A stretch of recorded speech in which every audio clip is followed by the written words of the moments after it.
Good morning and welcome to this very special webinar today, setting up an advisory board for your business. I have two very special guests, Chair of Horsell and Steele. Welcome. Good morning. Hey. Today we're going to be having at least 45 minutes of powerful conversation and insightful and practical as well. There's nothing better than hearing real life stories of advisory boards. Drew, welcome. And do you want to maybe provide a bit of an overview of Horsell before we start? Thanks, Louise. Good morning, everyone. Look, Horsell's turning 15 years this year, which is something I'm most proud of. Over the time, we've gone largely a professional services consultancy firm. Being ex-military myself, we specialise in defence and government, particularly around their procurement, complex procurement. And supporting governments buying of equipment and services for things like the military, things like public infrastructure, etc. Over the last 15 years, we've grown, we've contracted, but we've stayed there. And again, coming up to 15 years on the 4th of May, so less than a month away, oh God, probably only a week or so away. It's been a really exciting journey. That difference with Horsell of what we're doing is, I think we're all about that end user, and I've spoken to a few different people about it. So we're largely focused on the benefit of the end user, and I call that outcomes focus. And I think that's something that we've been proudest of, Louise, as we go through. And as the company's changed and grown and changed focus, we've still maintained that centric focus towards the user. Right. All right. Look forward to hearing more about that journey today, Drew. And welcome Steele as the certified chair for Horsell. G'day. Thank you, Louise. It's been a great time for Drew and I. Just in terms of background for myself, I'm a sort of professional CEO. I spent most of my professional career in building education businesses, and in short, I help typically first-time founders with 2 million to 20 million in revenue fulfill the growth potential of their businesses so they can achieve what's most important to them. And I do that either as a mentor or as an advisory board chair. Lovely. I look forward to hearing more about how this relationship and the journey has been for the advisory board as well. For participants, as you're coming in, we've got the Q&A button. I'm going to be, in the first instance, providing a bit of background to best practice advisory boards and how businesses are establishing it. Then we'll go into really hearing the practical story from Drew and Sean's point of view. So just moving into who the Advisory Board Centre is, if you're new to who we are, we're the global professional body for the advisory board sector. It's about raising the standard for the sector, for the professionals and the organisations they serve. We operate in over 20 countries. We have over 500 members, and we've supported about 900 organisations in the last 3 years in establishing their advisory board. So we really focus on professional development, education and advocacy, all underpinned by research.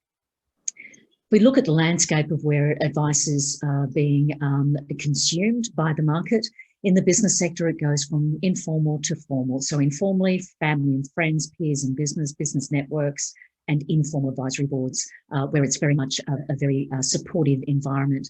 Then you move to the one-on-one engagement, accountants, business coach, mentors, consultants, and individual experts. That's the one-to-one engagement. Then we move into the most formal level of advice, which is formal advisory boards, where there's a charter, there's an independent chair, there's advisors that are being chosen for fit for purpose, and there's measurement of impact on an annual basis. They generally meet 4 to 6 times a year. Governance boards is the most formal approach to advice, where it's a serious undertaking, and rightly so, of where governance board directors are legally bound by the decisions that are made or not made at the boardroom table. Generally, they meet 10 to 12 times a year. Businesses generally misunderstand the difference between an advisory board, a formal advisory board, and a governance board. The most simple definition is that a governance board is a decision-making model and it's binding, and advisory boards are a problem-solving model and the decisions stay with the owner themselves.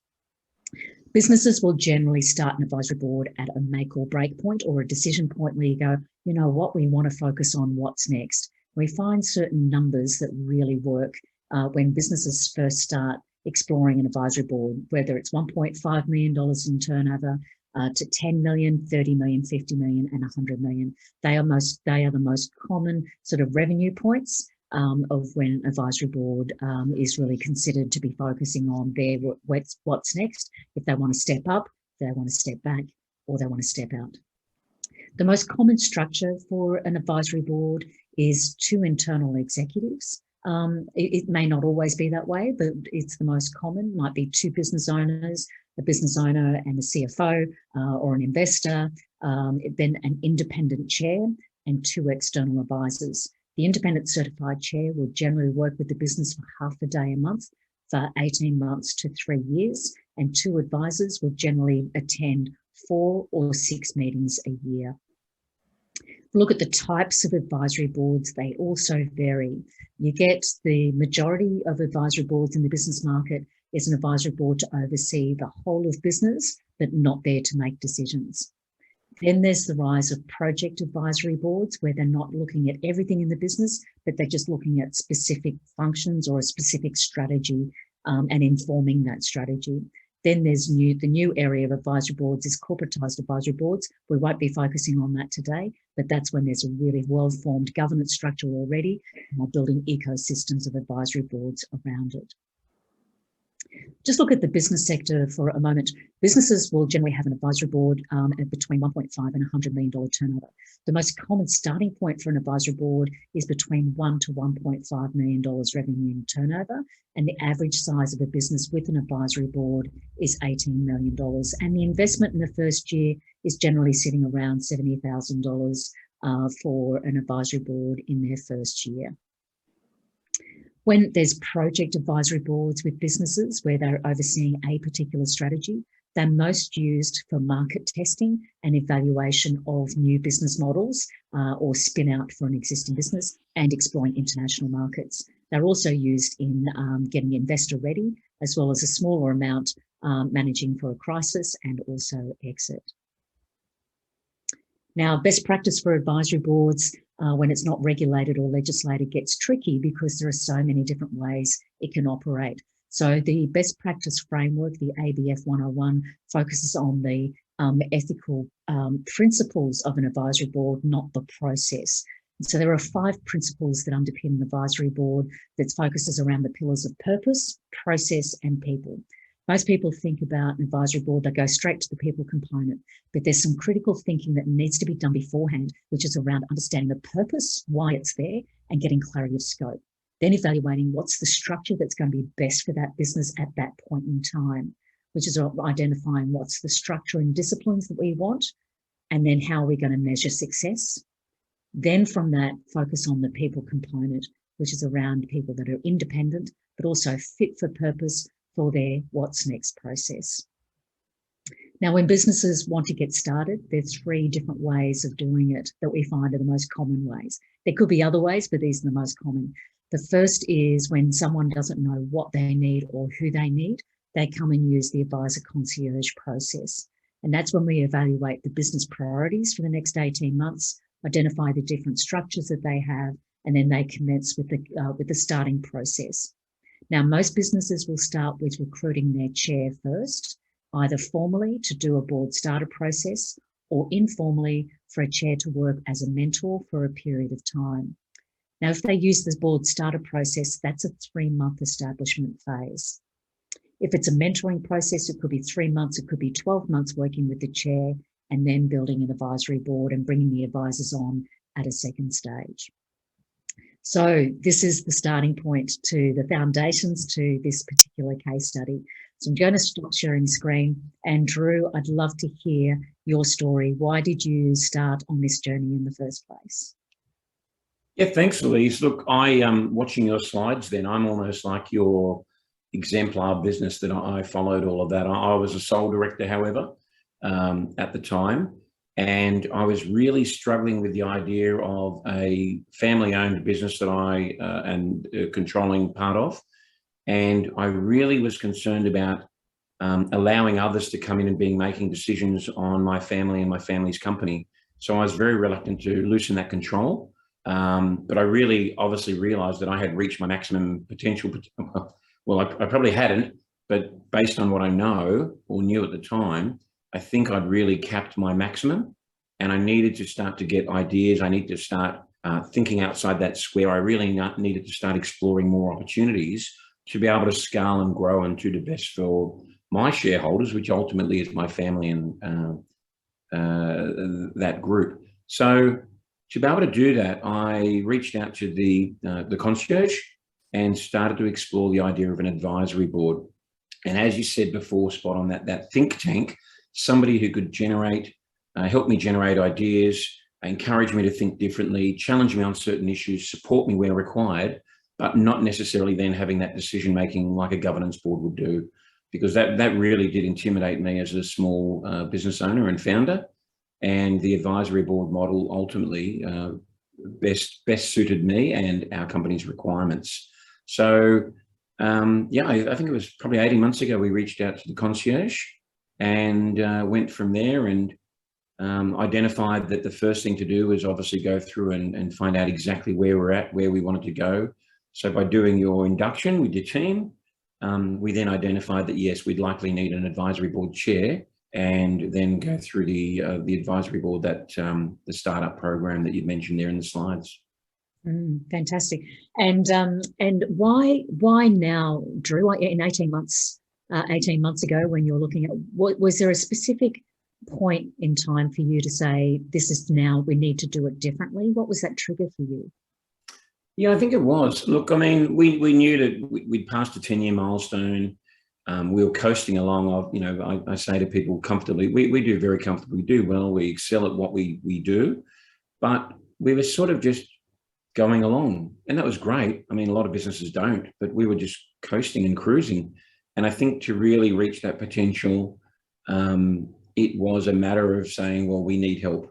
And like I say, it was probably, would have been just past the 13-year mark. We're celebrating these milestones, and it's like, this is deja vu. It's year after year, we're sort of doing the same thing, and we're growing incrementally, but we weren't sort of achieving what we wanted to do. And I think, professional services business, you either keep going as you do, and to create more revenue, you've got to add more people. That's the simple math of it. But to do something different is the way that we could scale and grow exponentially. So had you used individual consultants or coaches before, Drew, to then say, actually, I don't want that, I want something different? Yes, certainly. We had, as you mentioned there on your curve, accountants, advisors, family, we had it all. And I think whilst the advice is good, I also acknowledge that they know what they know. I mean, going and speaking to, for example, my father ran businesses for years, but he only knew what he knew, and he only knew what was, limited by his success or failure. And then same with accountants and advisors and the like, that their scope of what they knew was obviously limited to just themselves or their immediate advisory. So I think coming to the advisory board, where it was that sort of, to reach that greatest market of opportunity for us, rather than just asking friends of mine or business colleagues or associates what they knew, it was best to come to the centre and say, well, you've got a plethora of people who all have different personalities, different experiences, and that way I could best find the mould that suits me. We'll come back to that in the conversation, okay, for that, Drew, and what kind of impact that's had on the business as well as you personally. Sean, I'd love for you as the certified chair, but take us through the process. And I've got a slide here that you provided me, so I'm just going to share my screen for that. Next one along. Beautiful. Thanks, Louise. Yeah, I think I put this together just because I thought for some people who are trying to get their heads around, well, actually what's involved and what does it look like in practice, I thought this might be a useful sort of diagram. So if you start on the top left icon, which says September to December 20, so we started with a board starter program, which essentially, one of the big outcomes out of that is you've got a really clear understanding of the current state of the business and the future state that the business owner wants.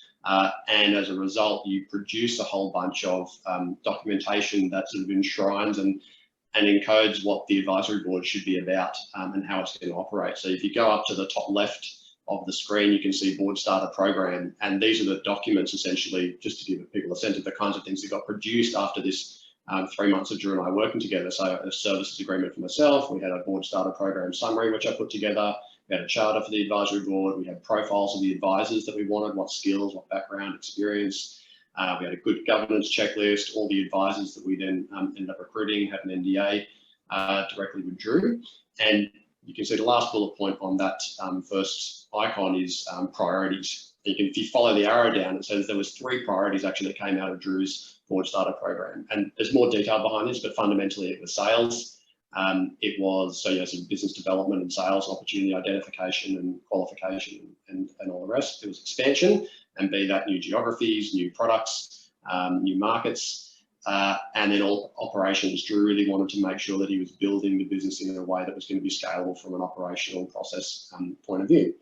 So the next step was that we identify and selected advisors. So we went back through the advisory board centre, we put the word out through there to identify advisors. We also went into my network, and we also went into Drew's personal network. And we selected, Drew selected 2 advisors, which was Jackie and Dennis.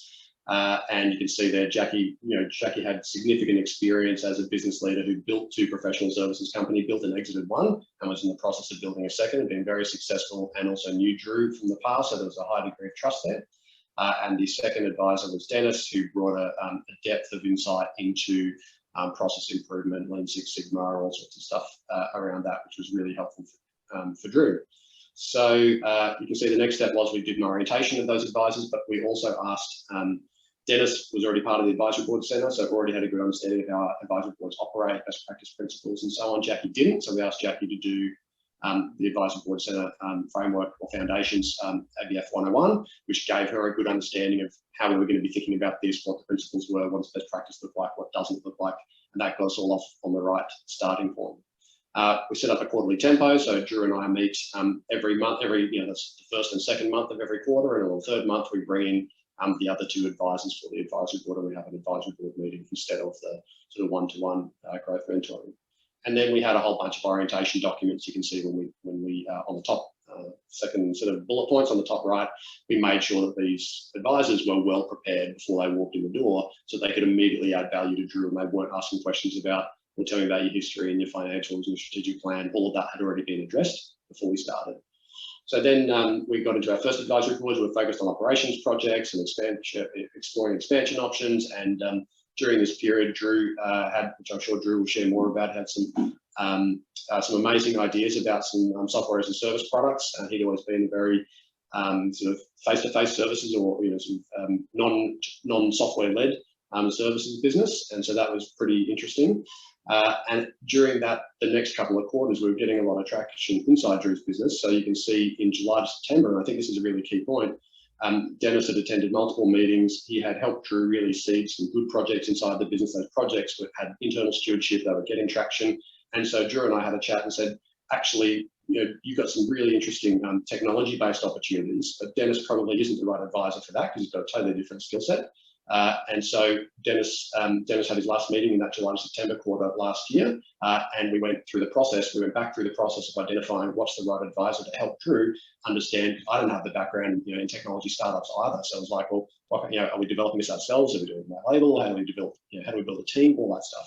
So we found a new advisor. The sales operations continued. So in October to December, so that's only the last 6 months. We had a new technology advisor came on board, who was Brian. Again, we went back out into both our networks. We also went to the advisory board centre. We also went to Seek to get a wide pool of opportunities for the right advisor. And we really started digging into the SaaS products with Drew, which brings us to last quarter, January to March this year. Drew's in the process of building minimum viable products. We've been exploring as an advisory board what the world looks like if they succeed. What does that mean? Okay, great. We get some traction. What's the business going to look like? What does it mean for capital? What does it mean for technology development? What does it mean for team? All that stuff. You can see that Drew's had a wedding in the last quarter, and he's also in the process of being on honeymoon right now. So thank you very much, Drew, for joining us. And in this quarter, Drew is pitching for a pilot of his MVP with a client. We've got our next advisory board meeting in May, and that really brings us to where we are today. So it's been a bit of the tour de force of what Drew's gone through over the last 18 months. Fantastic. It's really interesting seeing the development and the evolution of an advisory board. It's not a fixed process, is it, Sean? The way that. No. And I think, Drew's heard me say this numerous times, but I set Drew's expectations right up front, as I did with every advisor, to say, this is a talent bench. Like, this is an interchange bench for Drew. And so my job as the chair, not only, of course, I mentor Drew in between our advisory board sessions, but is to make sure that Drew's got access to the right experience, the right talent at the right time to solve the right problem, because those problems in a growing business change all the time. And you know this better than anyone. And you need to make sure that you're not stuck in an inflexible model where all of a sudden it's great, I've got some really wise people, but they don't have the technical depth to help me with what I need to solve now. And a business that's early, that's still in its growing stage, the problems change too frequently. And that's why I love the advisory board structure, because it's super flexible. But everybody walks into this advisory board without understanding that it's not a forever and ever, you'll stay on board. It's what's Drew's problem? How do we make sure that we solve it? Yeah, that's great. I'm just going to stop sharing my screen. What's that experience been like for you, Drew? I guess in the first instance, you hadn't had an advisory board before. You went through the concierge process going, I'm going to give this a go. I don't know really what it is. And then being handed over to Sean as the chair to really caretake and take you on that journey. What was that beginning piece like? Daunting, exciting, and rewarding. Ultimately, I can look back at it now and think probably the best thing I've ever done in the company. I mean, I'm one of these people that says, why didn't I do this in year 2 or year 3 or year 10? Why did I wait till year 13, 14? But at the time, absolutely daunting, because like I say, I was exploring governance or advisory, and I explored both options and I was discussing it with a number of people.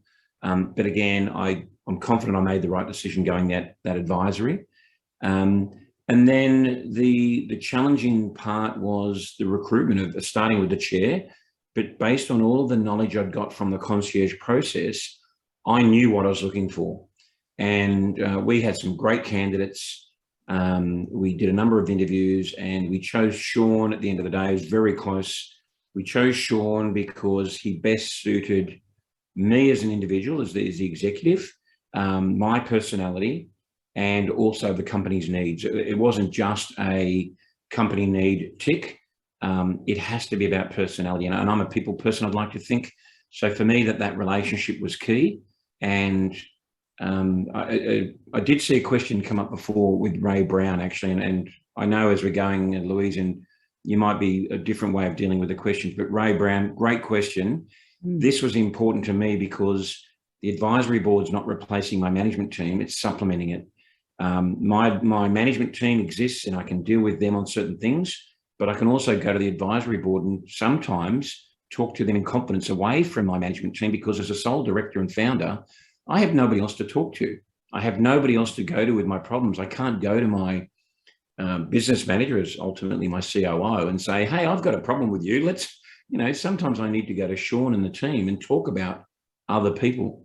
So it was important that I had a trusting relationship with my chair and the other advisors as well, that occasionally I need to go and vent about my own internal concerns, and maybe I'm not being the director that I need to be for them. And so, yeah, great question, Ray, and you're welcome. But for me, it was all about not only having someone who was competent. Yes, they'd all done the advisory board foundations, they'd all been the certified chair program. But for me, it ultimately came down to that person as well, because Sean and I not only spend that one-on-one and then the 3-on-1, we're also on the phone, we're also emailing back and forth and the like. So it was important to be able to have that great relationship with someone that I trusted. That's really it brings something up for me, something that I learned, in 20 years ago in NLP, which was that you need to be able to respect somebody else's model of the world, but that doesn't mean you have to buy into the model of the world. And I think one of the big issues for founders is it's pretty lonely at the top, right? And so to Drew's point, who am I actually going to get my counsel from when I'm struggling with something? I might be struggling with something. It could be I'm lacking confidence in making a big decision, or it might be something that's just going upside down, and who do I chat to? And the biggest issue for us, of course, is when we turn to friends. They're not necessarily independent, and they have our best interest at heart. That doesn't mean they're necessarily going to challenge us. They may not point out all the things that they're unconsciously thinking. Where when you pay for an independent chair, they're going to put your stuff back in front of you, not in a nasty way. It's in fact going to hold your stuff up to light and examine it with you in an unjudgmental way, allowing you to explore it, see different perspectives, and then make your own decision as the founder. And so I think that can be something that's very comforting for founders who, because they know they've got somebody in their corner and they know that there's no bias. There's no bias. It's going to be independent advice. Can I just explore that, because we do talk about it as a chair for the business market. You've got to be equally there for the business as you are for the business owner. It's not just your technical capability, but the way that you think that really helps to have those intellectually honest conversations when you've got no other agenda, do you? But how is that different from, say, being a consultant for you, Sean, or from being a member of the executive, say, if you were a CEO for Drew? How is that different? Well, I think, well, number one, if you're a CEO for Drew, if Drew is the director, if Drew's company, got bigger and Drew appointed a CEO, fundamentally, he's still the board, he's still got the decision-making power. And so a CEO, depending on the character and the relationship between the two of them and how they sort of construct that, the CEO is fundamentally still reliant on Drew for income, number one, which creates its own set of, some biases, I guess, and will frame how it will frame the kinds of conversations that a CEO is going to have with their board, as it did for me as a professional CEO with my own board. And as a consultant, if Drew was to employ me as a consultant, well, I have a very clear brief from Drew, but I'm also there to do the work.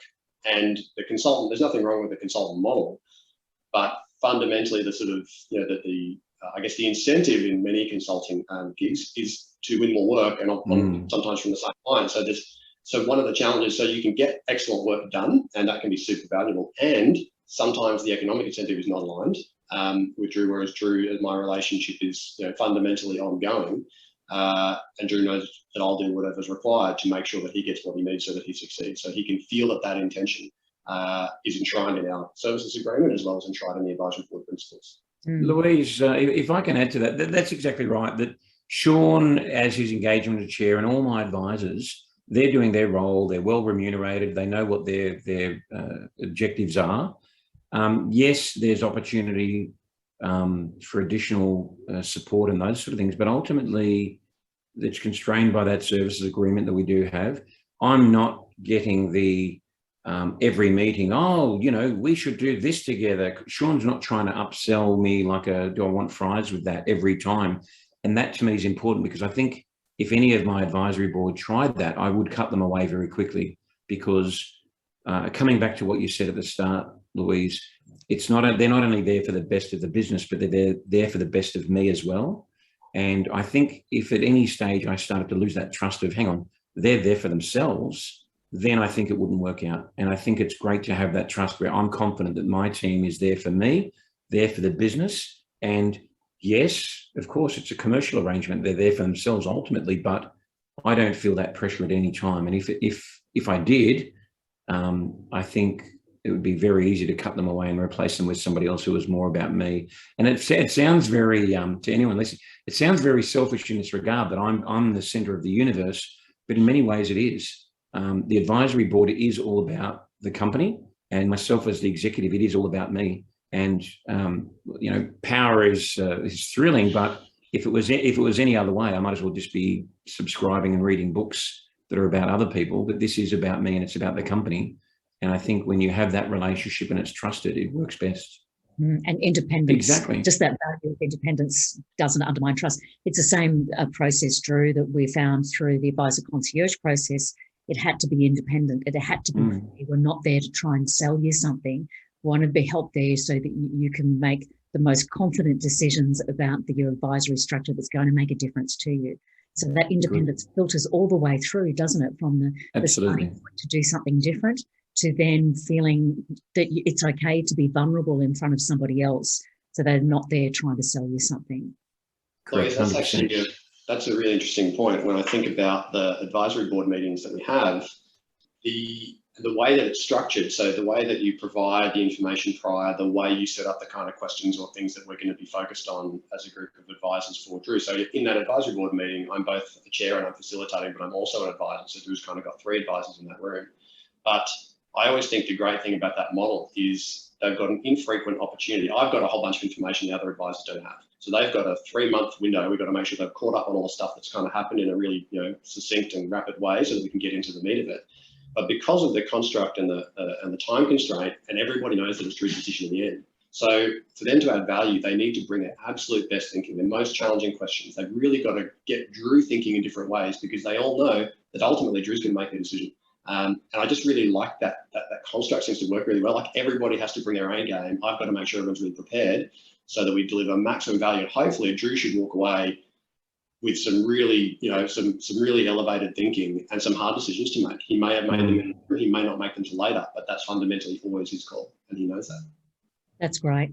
So if we just recap on the process about setting up an advisory board, use the independent concierge service, choose the chair, do the board starter process. Yeah, I think by the end of the second month, we were clear on what we were setting up. That's right. And that included your evaluation of where the business is at, what structures you've got in place, your governance checklist, your profiling regulation for your advisors to find them.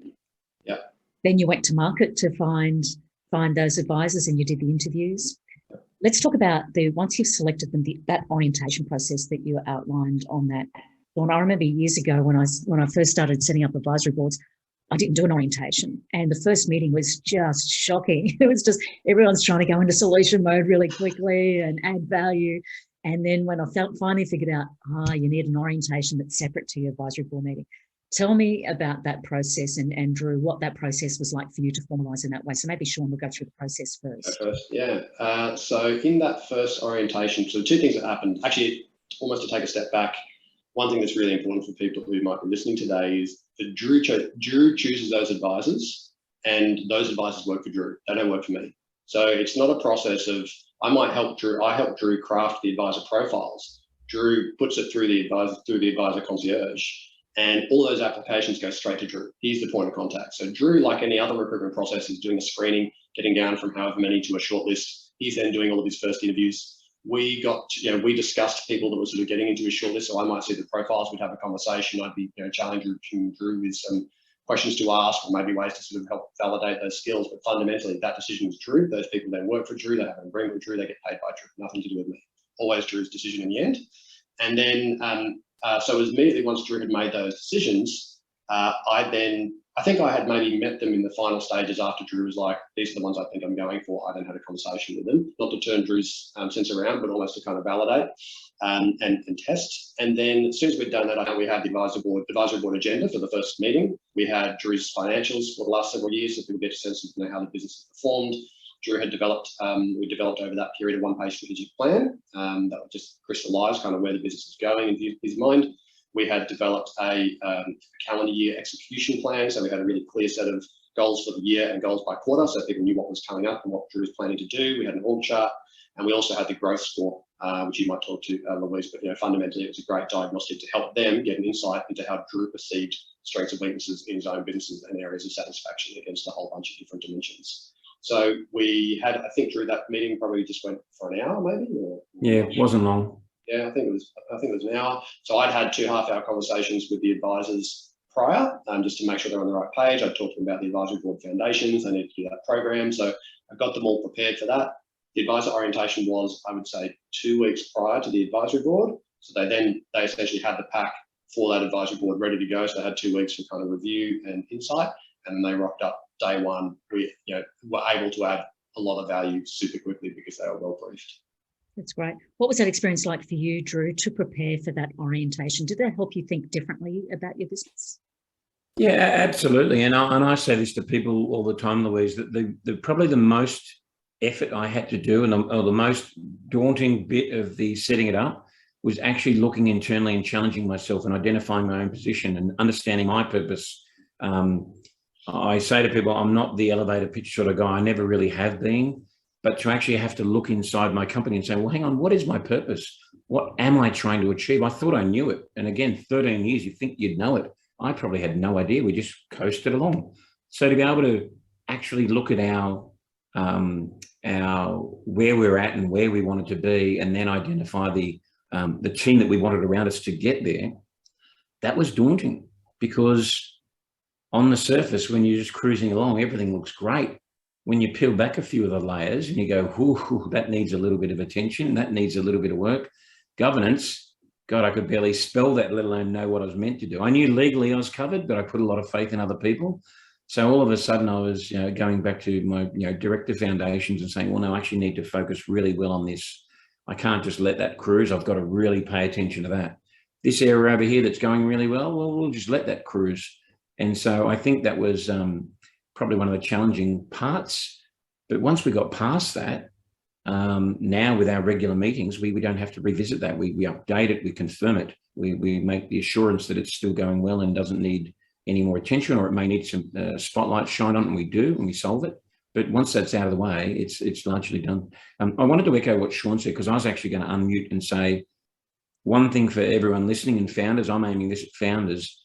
I have that control. It's not Sean's advisory board. It's my advisory board. It's not Sean's advisors. They're my advisors, every one of them. And ultimately, Sean's there to help me and make sure that person's the right fit. This person could augment your existing systems here. And back to Ray's question earlier, this person would fit in well with your other personalities in management. But ultimately, it's me then, the one that chooses it. And we did our interviews as a company. And then Sean was able to, I guess, induct them and bring them on board with the company. So I just wanted to echo that was an important point, that I wasn't just having Sean selecting this team that he thought what was best. It was actually him advising myself, and then ultimately me deciding what was best for me and the company. That's right. Yeah, and but look, setting up and the orientation again, actually putting down all my figures and where I wanted to be and the history and the things. That was part of being vulnerable. And I know you used the word before, Louise and I talk about it a lot. The advisory board allows me to be vulnerable. I don't have an executive team necessarily that allows me to be vulnerable, because that, you're right, they're employees or they're partners. But the advisory board allows me to be vulnerable. I'm a key oversharer. I probably tell too much, but I know it's trusted, and they're those independent advisors who, we're all subject to non-disclosure, and we're all subject to that sort of incompetence. I can actually tell them exactly what's on my mind, and I'm not holding back. And that allows them to give the best information that they can possibly provide me is an informed position. Whereas if I'm holding back and not telling my advisory board things, it's very hard for them to inform me and seek my best interests if they don't know that ulterior or that bigger picture. And I think that's been great for me. I tell Sean everything, nothing's off the table, and it allows him to probably make an informed decision where he knows the whole of the Drew and the whole of the company, not just the bits I'm disclosing. That's such a great point, actually. It is super hard to give good quality advice if you feel like you're not getting the full story. If you're going to pay somebody to come into your business for half a day, a quarter, you better make sure you're ready to be vulnerable with them, because if they're getting half information, how are they going to be any good? It's incredibly difficult. So yeah, I applaud Drew's courage, obviously, to coming into the process, number one, but then to be able to show up in a way that's fully transparent every time. I think it's the glue that makes it all work. But it also does reinforce to be vulnerable means that the chair can't be sitting there in judgment. No. Really try and understand where they are rather than judge them, because as soon as you feel judged, you shut down. And I think that's so important for chairs, not only what they're doing, but how they do their role. We've got a question here from Vanessa. Good to have you here, Vanessa. Drew, in addition to personality and company needs, what other criteria did you use to select the chair? Yeah, good morning, Vanessa. And another great question, actually.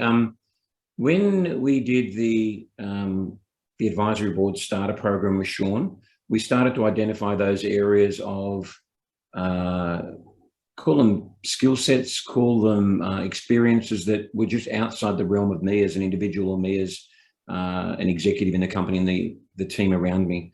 So you saw before we had, I think Sean was sales and business development when he spoke about it.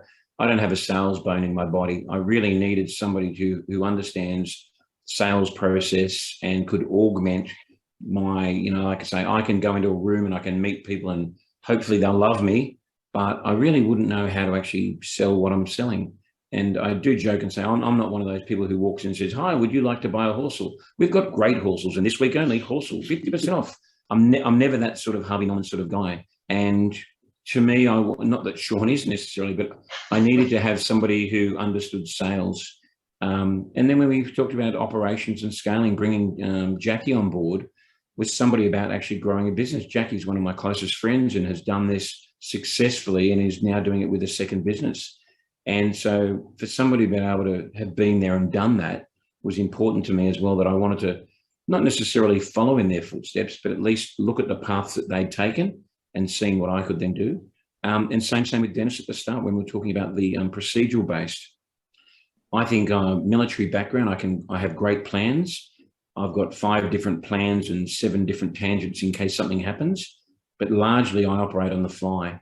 So to actually be able to document those and then create best practice out of those was a real challenge that I'm not great at. So Vanessa, for me, it was about not repeating what I already did well. I didn't want somebody who's a great talker. I didn't want somebody who's a business founder. I actually wanted somebody to augment those skills that I didn't have, or to complement the existing skills that I did have. And I think we've done quite well. And then as Sean mentioned earlier, when we got 6 to 9 months through, we realised that the procedural part was now being taken care of by an internal project. So it was great to then reshift towards our software as a service opportunity. And that's where we brought Brian in with a flexible advisory board model.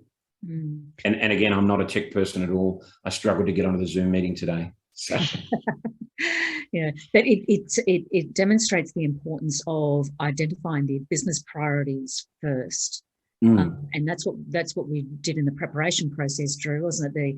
Identify what are the business priorities and your top 3 priorities in the next 18 months. The biggest priority that's the biggest gap or opportunity is generally the role or the background that the chair looks after. Then the chair supports the owner to then triangulate all the business needs to then identify the other advisors, so everybody's adding a different value proposition to it.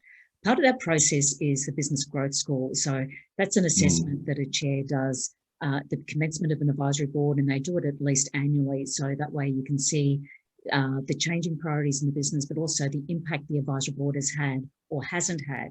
So maybe Sean will just talk that through from how that business growth score worked for you as a chair, and then maybe Drew help with you around your clarity of your priorities.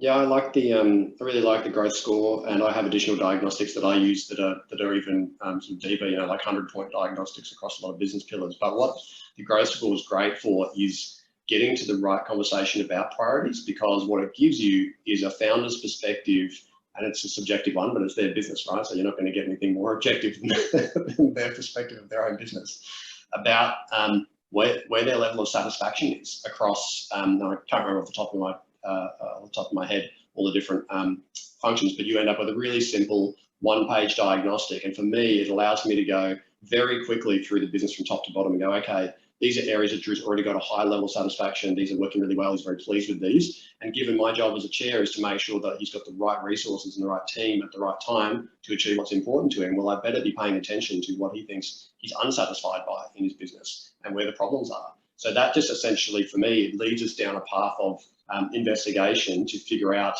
where are the areas in here where actually it's going to be the management team's job to deal with that, and we don't want that in the advisory board space because that's really a sort of management executive function. And where are the areas in here where we really need to focus as an advisory board? And so we document that in the advisory board charter.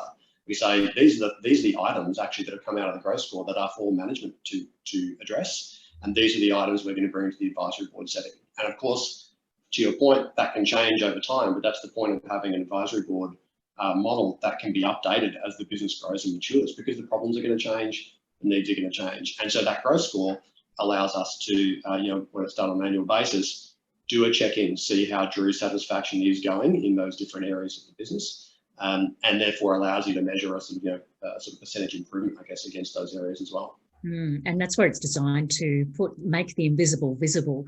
Because they're the things that you feel, isn't it, Drew, as a business owner, going, am I satisfied with the business? Am I satisfied with the business be able to operate without me?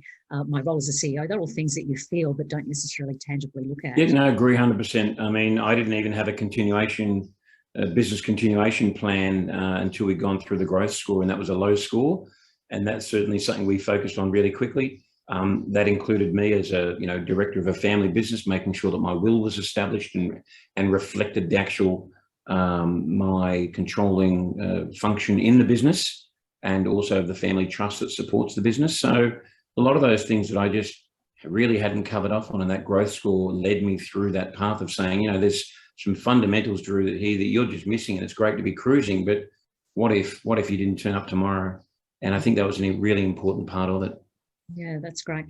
Matthew has a question here. I think, what's the difference for you, Drew, of having work with the advisors together versus working with them individually?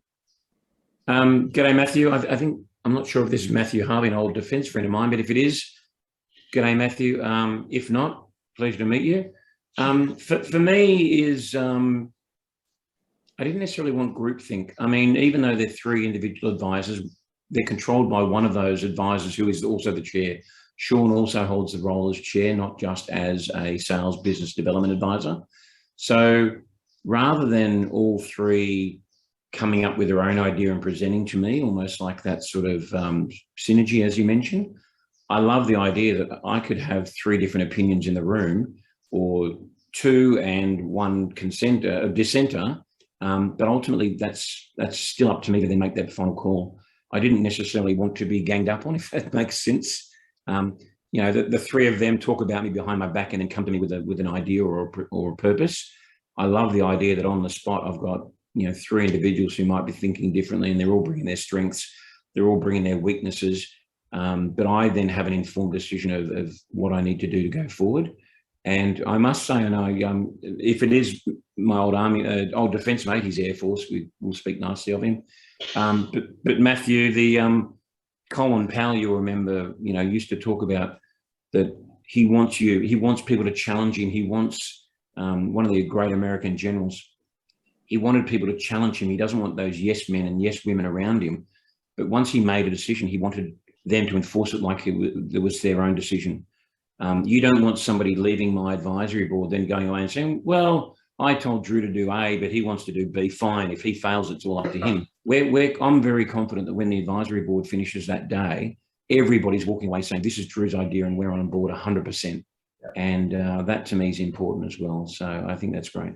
That's a great point, Drew, and it really reinforces that sort of positive pressure, as I mentioned before. I think if you're, as in, you know, because everybody knows that Drew's going to make a call, probably in that advisory meeting, about the direction he's going to go in. So if they want to add value, they're trying to really challenge his thinking so that he's making the most informed decision possible, which is nice. And I think one of the biggest challenges, I meet a lot of founders, and I mentor a lot of founders one-on-one who aren't ready for an advisory board yet, but maybe at some point. So maybe I'm an advisory board of 1. But they, like I see Matthew does. It was Matt. I can see the caricatures coming through.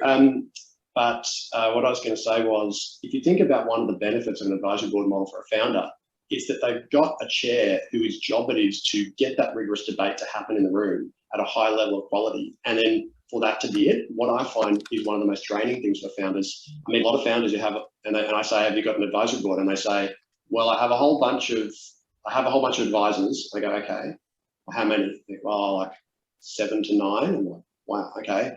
And how are you managing those people? And they're like, well, they're just sort of informal conversations happen from time to time and all the rest. And I'm thinking, what a massive mental load for the founder to have to try to wrangle all of these people who've got opinions, many of whom in an informal advisory capacity, to be frank, have lots of biases, aren't independents, they're not paid for their opinions. So, you know, you sort of get what you get. But one of the things I think about is it's a lot of work for the founder to have to work with those advisors separately. They don't all have the same information. What this model ensures is that everybody comes together with the same information. That's why we do the briefing pack and that's why we get them prepped. So that then when they're in, they're all like, okay, let's deliver maximum value in a short space of time. And then boom, Drew makes a decision. We'll see in 3 months. And it works a lot better for the founder, I think, than having to manage lots of separate advisors. Yeah. And I was going to say, Louise, if you don't mind, because I'm seeing them come up as well, but a segue to another question there from Ray Brown. Similar to what Sean was talking about then, I think the benefit of the advisory board model, of the advisory board centre model, is that, yes, they are working for me. Ultimately, I'm confident that they are also thinking of the best interest of the business, because that is very closely linked to my interest as well, as you say there. But should they not align with the owner? It's a very good question. If I wanted to be saying, you know, let's sack everybody and let's do something completely different, I'm confident that at some point in time there might be a conflict of interest where Sean or one of the advisors would probably likely come to me and say, Drew, I acknowledge what you're saying and that's great, and we're going to do everything we can. But right now I'm going to step back. I'm going to go back to Louise and the team, and maybe we need to find a different chair for you, because I don't feel like I'm fulfilling my role here now anymore. That I'm suggesting the benefits of the business, your benefits where they're closely linked. But if you want to go down that path, I don't think I'm the right person for you anymore. And I'm confident, we probably haven't even had that discussion yet, Sean, but I'm confident that that's the way it would go. That if I was completely disregarding my advisory board, I think each of them will put up their hand and say, it's not that it's not in it for them anymore. It's just they probably don't think they're filling their opportunity anymore. And they would then probably do their best to get me back and have that right team around me to work down that path I wanted to go. Sean and Louise, but great question, Ray. It's something I hadn't thought of before. It is a good question. One of the ways there's a couple of thoughts I've got. One is I have a 30-day get out of jail free card for both parties in my services agreement because, and this is, it's in the best practice principles and the ethical frameworks of the Advisory Board Centre, but it's also my own best practice principles and personal ethics. If I'm working with a founder who I think is starting to make decisions, you know, what's a good decision? A decision, once you've done an ecology check, is one that doesn't really negatively impact, you know, much at all. Like, you've kind of run through this sort of internal mechanism. This is going to work for customers, it's going to work for the business, it's going to work for the team. If that sort of triangulates, then it's probably a good decision. If somebody's losing massively as a result of this decision, it's probably lopsided. And so I have a high radar for those sorts of things. And I want to be able to get out of a relationship if I don't think it's right for me, and then maybe somebody else can work with that owner. One other thing I would say, and Louise, I'd be interested in your thoughts on this from a governance perspective. You know, I've been a director of many companies on governance boards, and the governance board sort of mindset is probably a bit more about the business and the survival of the business and the you know, the solvency of the business, and maybe a bit less about the founder. Whereas the advisory board model is probably a lot more founder centric, I think. Yeah, absolutely. And it also is, it depends. Advisory boards are not regulated or legislated largely. So it depends on what's the purpose of that advisory board to then fit the charter and then make it fit for purpose in that way as well. Because sometimes the need of the business is more important than that of the owner. And that advisory board may be a project advisory board just to focus on a particular piece that's really necessary for the business survival, or an opportunity that comes into place. I'll just look at the question here, and then we'll do a wrap up. There's an attendee here. How tempting was it to fill your advisory board with a group of specialists that perfectly fit your specific industry rather than wider skills and experience, Drew? Yeah, look, thank you for the question. To be honest with you, when I went through the advisory board startup program, when I went through the startup program with Sean, we very quickly identified that my industry, call it defence and government, that it's not really necessarily best practice, which is what we're trying to do with the Advisory Board Centre. It was just the practice that we knew. And all of those people in that industry, they just do what they do. Whereas this was a great opportunity to look at parallel industries. Part of our growth score and our startup program identified that we're in this industry at the moment largely because I'm a veteran, but there's so many other, our service offering and our new software offerings, there's so many other industries and opportunities out there that aren't just necessarily in our current industry. So by having that opportunity to go horizontally across different industries was great. Jackie, as I say, defence colleague of mine who's got similar businesses, works in the defence space, tick, but Sean, Dennis and now Brian, they know very little about my industry. And I think that actually makes it better that when they ask a question, they're not coming to me with a pre-informed opinion or an assumption. They assume something because they know my industry well. They actually genuinely don't know. So they ask great questions. And I sort of think, why do I have to explain this? But I have to explain. And then when I do explain it, I go, okay, that's not so unique, or that's not so different. Selling to defence, well, why would that be different to selling to anybody else? It comes from that foundation practice. And I think that next practice opportunity, or best practice and beyond, is actually having people who don't have a preconceived idea to actually ask great questions because they just don't know. And then it also makes me think about it. So if I had everyone from my same industry, I think they might be all just consenting with me and going along with it because we all know the same thing. And it creates conflicts of interest very quickly. Of course. Yeah, thank you. Can I just add one comment to that? I often ask founders to think about how many years of experience do they have in the industry between themselves and their key staff. So they might have a couple of managers or something.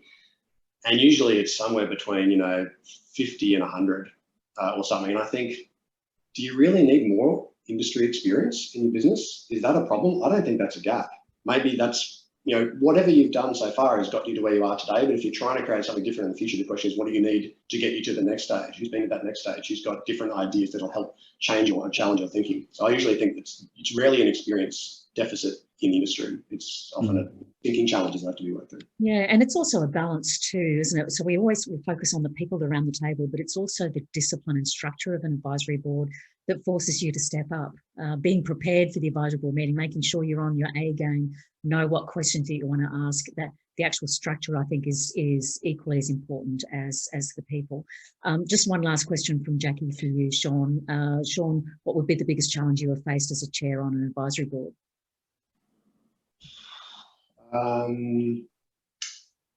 Two challenges. On a specific advisory board, I had actually I was an advisor on this advisory board. I wasn't the chair, but the founder, I don't think had come into the advisory board with the right level of preparation and thinking. They hadn't been through a board starter program. It had been set up in a different way. And you could just tell it was just a bit all over the place. The founder wasn't quite sure what they wanted out of it. Their goals were really unclear. And so as an advisor, it was exceptionally difficult to add value because there was so much lack of clarity.